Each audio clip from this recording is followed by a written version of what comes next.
Alors là, on entre dans la maison des esclaves et le port de masque est obligatoire. Voilà, je verrai tout.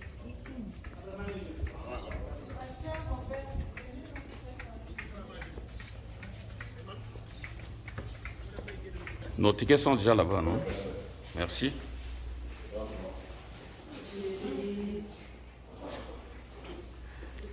Qui habitait ici?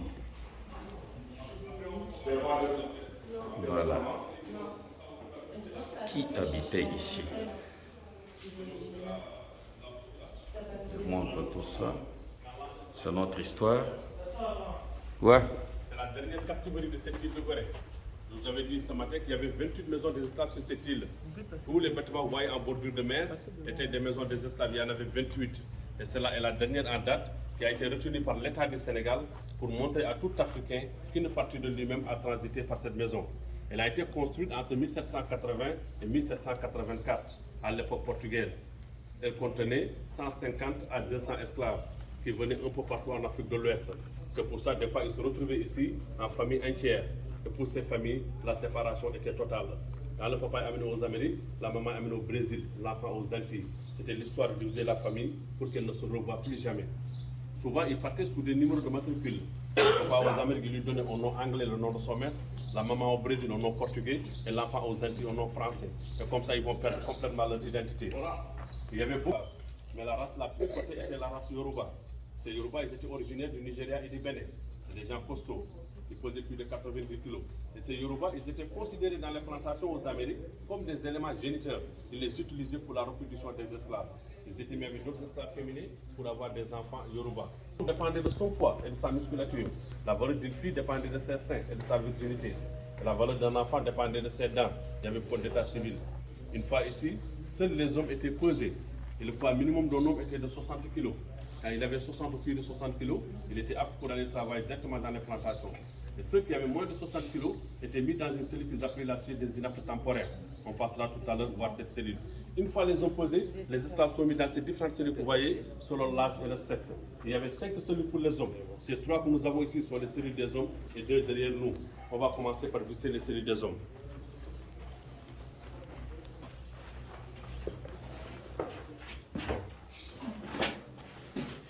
On va entrer regarder. C'est de petites cellules, 2,60 m, 2,60 m sur 2,60 m. C'est des cellules de 2,60 m sur 2,60 m. Ils mettaient 15 à 20 esclaves ici. Ils étaient presque nus, assis, adossés au mur. Ils étaient enchaînés. Des chaînes les maintenaient du cou au bras. Ils n'étaient libérés qu'une seule fois dans la journée pour accomplir leurs besoins ou pouvoir un peu manger. Alors pour ces hommes, il n'y avait pas de toilette à l'intérieur de la maison des esclaves. Pour aller aux toilettes, il fallait aller au bord de la mer. C'est pour ça qu'on leur avait mis une chaîne au milieu des chevilles.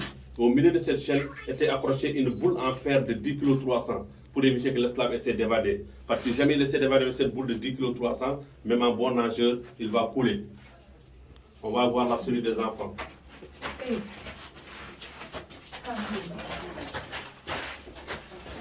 Ça c'est quoi? Ils ont mis ça pour L'air passé par là seulement. Ouais. L'air passait seulement par là. On va maintenant visiter la cellule des enfants. Je vais prendre une photo quand même. Allez regarder. Entrez jusqu'au fond, c'est là où ils mettaient les enfants. La cellule des enfants avec... Entrez regarder. Vous voyez, avec de petites fenêtres comme des meurtrières. Et ces fenêtres, c'était pour de l'aération. Des enfants, regarde leurs fenêtres. Ces fenêtres, c'était pour de l'aération. Mais à l'époque, quand il y avait une marée haute, l'eau entrait à l'intérieur de la cellule, elle était humide. Et là, ils mettaient 25 à 30 enfants. Ils étaient nus, couchés par terre, entassés ici comme des pots de sardines dans une boîte. Je vous avais dit tantôt que 15 à 20 millions d'esclaves sont passés par l'île de Gorée. Et 6 millions sont morts de privation et de mauvais traitements. Et dans cette cellule, le taux de mortalité était plus élevé ici. Parce que ces petits-enfants ne pouvaient pas réussir à toute cette misère. C'est des enfants de 6 à 12 ans. L'objectif était de les séparer de leurs parents, de les amener dans les plantations aux Amériques qu'ils grandissent dans ces plantations-là, qu'ils puissent s'adapter aux conditions de vie. Donc la sélection n'avait exclu que les malades et les vieillards, sinon tout le monde partait.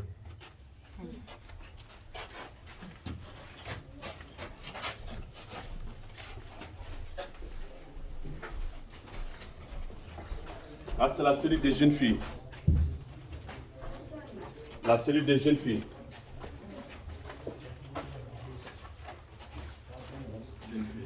Cellule des jeunes filles.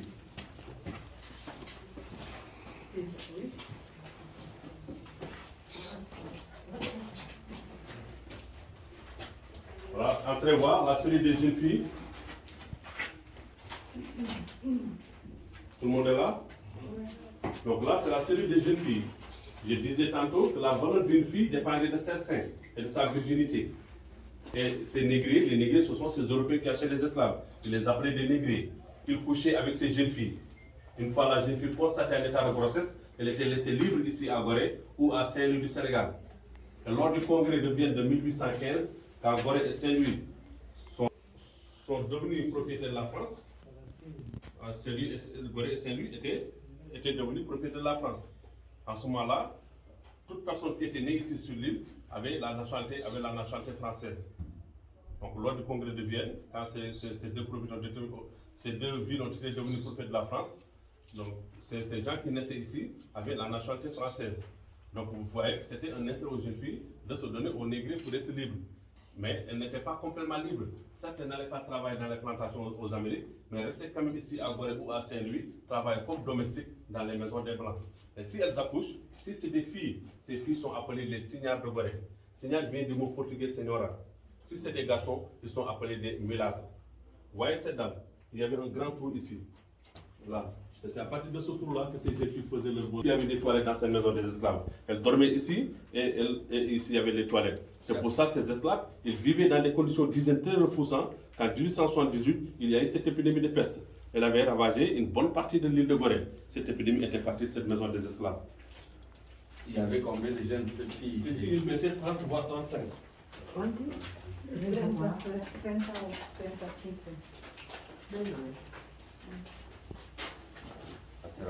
Ouais. C'est Nadim Bissak. Les inaptes temporels. Les inaptes temporels, ce sont ces hommes qui avaient moins de 60 kg. Un homme qui avait 60 kg partait directement aux Amériques. Et ceux qui avaient moins de 60 kg étaient considérés comme des inaptes, des moins temporaires. Ils étaient mis dans cette cellule, ils étaient engraissés comme du bétail. Ils les donnaient à manger des aliments farineux, des aliments vitamineux, comme le haricot de chez nous, qu'on appelle ici les niébés, mélangé avec l'huile de palme. C'est un aliment très vitamineux.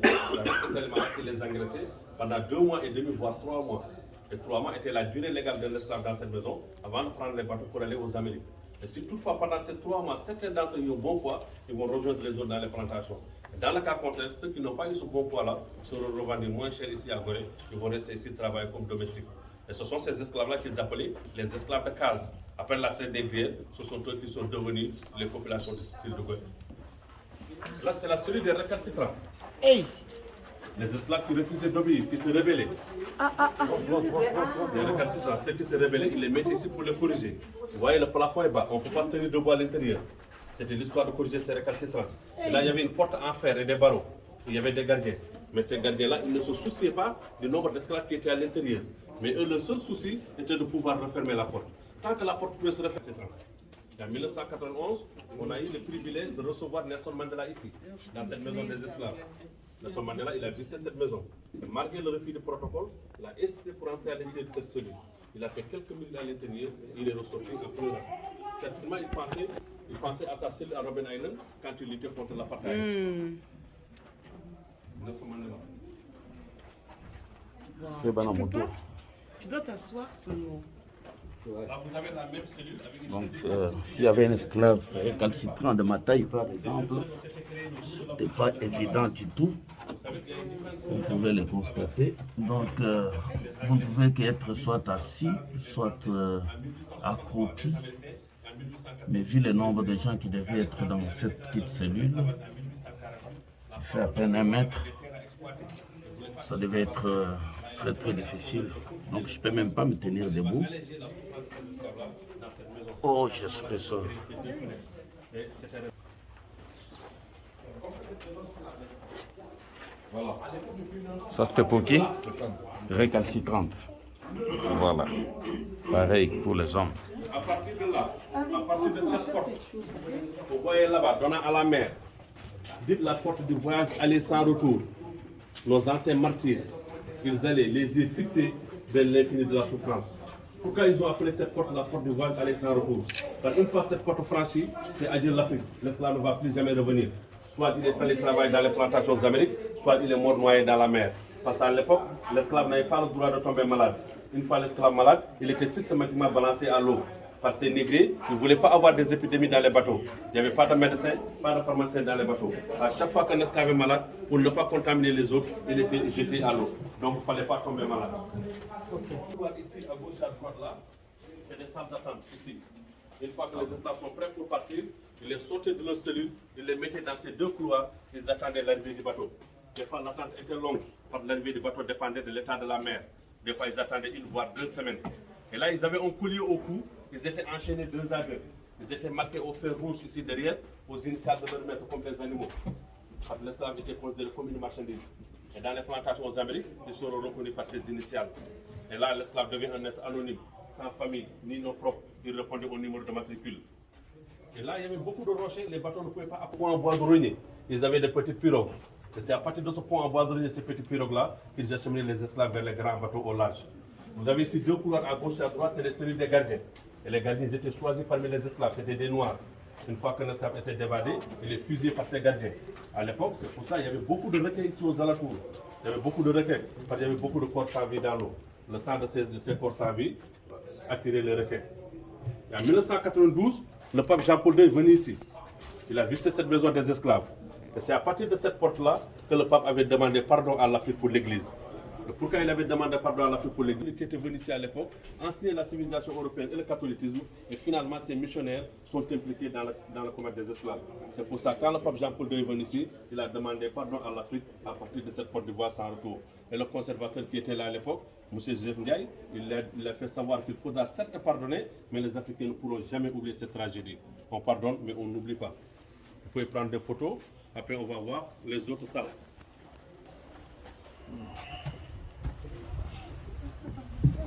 C'est la porte de sortie pour un voyage sans retour. Là, à Dakar, on visite une maison où s'est passée la vente des esclaves. Les photos. On les photos. Oui, mais là,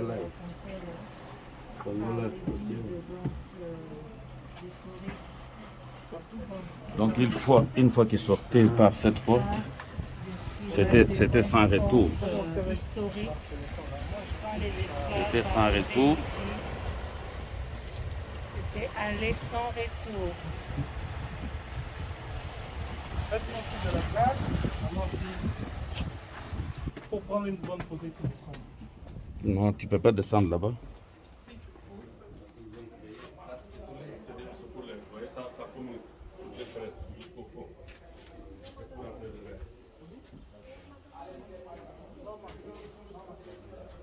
Ah.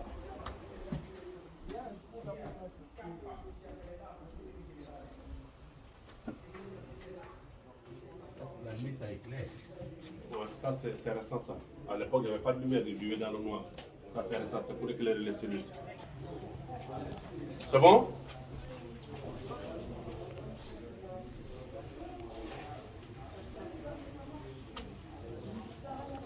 Voilà, on va voir cette cellule, la plus grande cellule.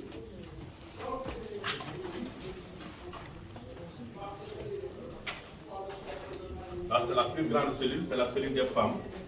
On a vu la cellule des jeunes filles, la cellule des enfants. Et là, c'est la cellule des grandes dames. Des femmes qui avaient des seins pâles, des seins qui tombaient, étaient considérées 4 fois moins chères que les jeunes filles vierges. Elles étaient séparées de leurs enfants, elles étaient mises dans ces cellules et elles subissaient le même traitement que les hommes. Il n'y avait pas de différence entre le traitement des hommes et celui des femmes. Elles étaient presque nues, elles couchaient par terre, elles étaient enchaînées comme les hommes. Elles n'étaient libérées qu'une seule fois dans la journée pour accomplir leurs besoins ou pouvoir un peu manger. Donc il n'y avait pas de différence entre le traitement des hommes et celui de ces grandes dames qui étaient dans cette cellule. Elles subissaient le même traitement.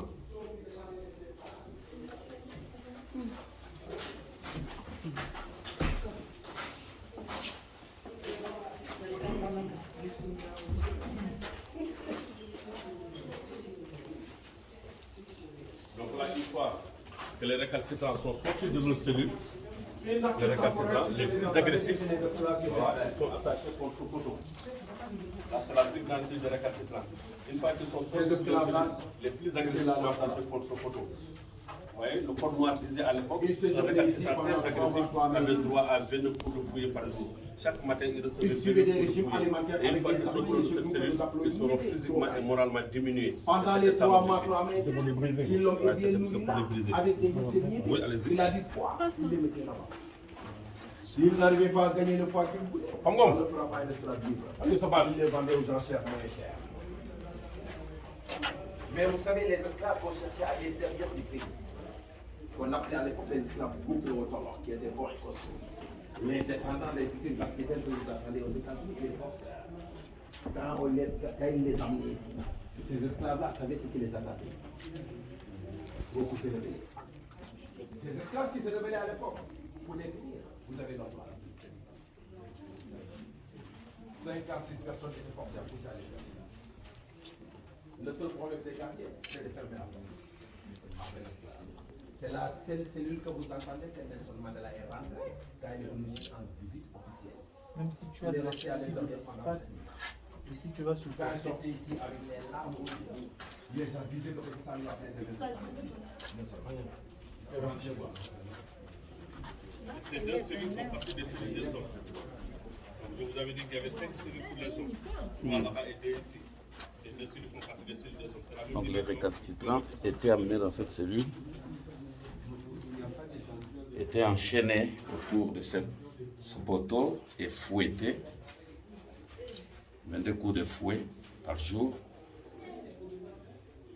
Voilà. Et dans cette petite cellule des récalcitrants, laissez-moi tourner.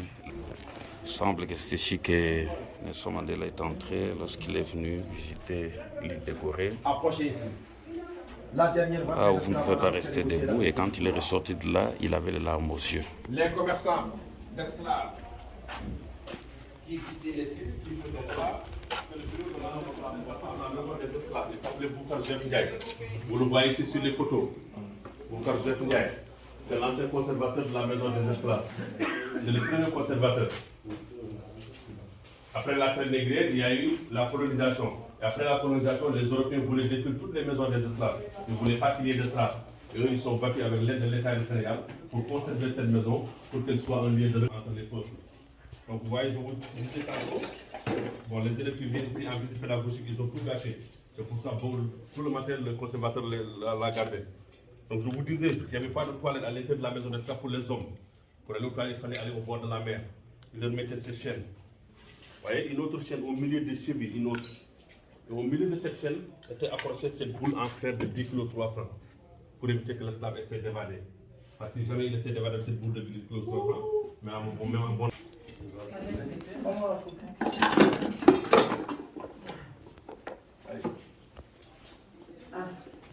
Trop lourd. Non, merci.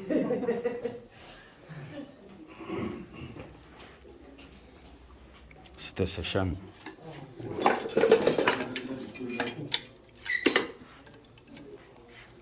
Et beaucoup de personnalités ont visité cette maison des esclaves. Là, vous avez en 2013.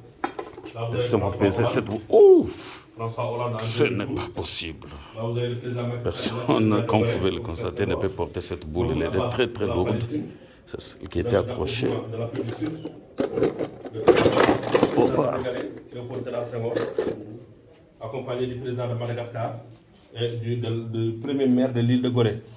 Elle, c'est la fille de Malcolm X. Elle est décédée il y a quelques semaines, il y a quelques mois, je vous le dis. Il y a quelques mois. Et là, vous avez Malcolm X. Ouais.